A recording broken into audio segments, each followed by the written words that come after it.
This gorgeous and sublime song by Michael Jackson came out in October of 1971. I was 11 years old. I absolutely loved it. I loved everything he did right here for the next 6 years. It's my favorite Michael Jackson period. The sort of innocence and emotional clarity and impact that he had in his voice between the ages of 13 and 19 for him. And not so much when he became the king of pop. I still loved his music in his 20s and even his early 30s, but not like this, and not when he was with the Jackson 5. They were sort of over poppy, over commercialized. He was obviously the big talent in the Jackson 5, but it's his voice. His voice around the age of 13 right here and for the next 6 years was just extraordinary, folks. I mean, almost every single song has such a clarity and a depth to it. This song, Got to Be There, was written by Elliot Winslet, and of course Michael sing. The lyrics on it are simple, nothing to really write home about, but they don't need to be complex. I want to be there in the morning when she says hello to the world. Wow, that's just a lovely image. It's a lovely thought. We've all been there, right? When you're that first few months of love or the first year of love, and you're there in the morning when they wake up. It's all those gooey feelings and everything else. But it's not so much the lyrics on this song. It's Michael's voice and his intonations and the clarity, the perfect sonorous sound. It's just lovely. But let's just jump in and listen to the magical voice of 13-year-old Michael Jackson. Got to Be There. Here we go.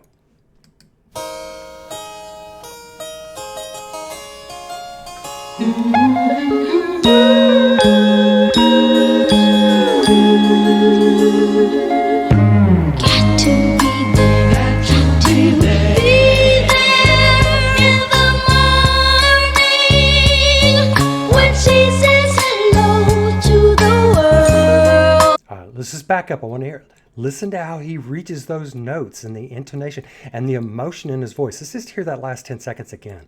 When he lengthens out morning. Be there in the morning when she says hello to the world. Wow. Got to be there. Got to be there.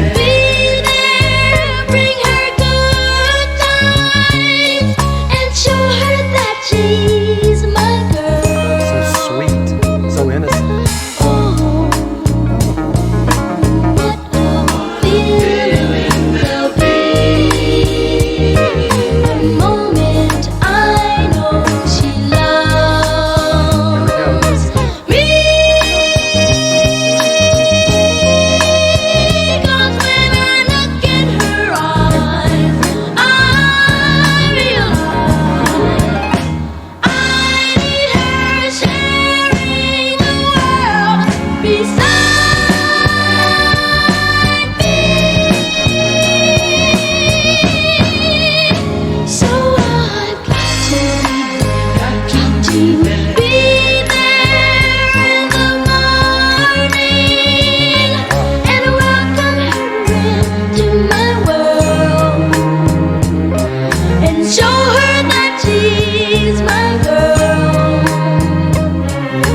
she's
just so much to say on this. Wow. I mean, it's hard for me to describe Michael's early voice like that. He almost has this sort of male soprano. Y'all correct me. I mean, how do you describe that voice? It's like a male prepubescent voice, but he was 13. So I don't know if he was still prepubescent. I don't know. He obviously his voice got a little bit thicker, a tiny bit deeper and raspier when he got older, but I'm just not sure how that voice is like it's like a violin or an easy trumpet or something going right through your soul. It's so wonderful. Wow. It just takes you places. Oh my God. It's so emotional. I don't know if the background on this was done by his brothers. This was the first single that Michael put out. Got to Be There was his first single and went way up on the charts. And gosh, it's nice drum work on this. What's that twinkly sound? I always forget what that's called. But anyway, that's really nicely done. He even does his own double vocaling on this. This was put out in this is a Motown studio that did this, but it's such a positive, happy song. When I put this on, it just puts me in a great place, in a happy place. And it puts a smile on my face about early Michael, about where he was at. You know, yeah, he didn't have an easy childhood, but boy, his spirit just comes out in this song, and I just love that. Gosh. All right, y'all let me know what you think. I'll catch you soon. Take care of yourselves. Bye now.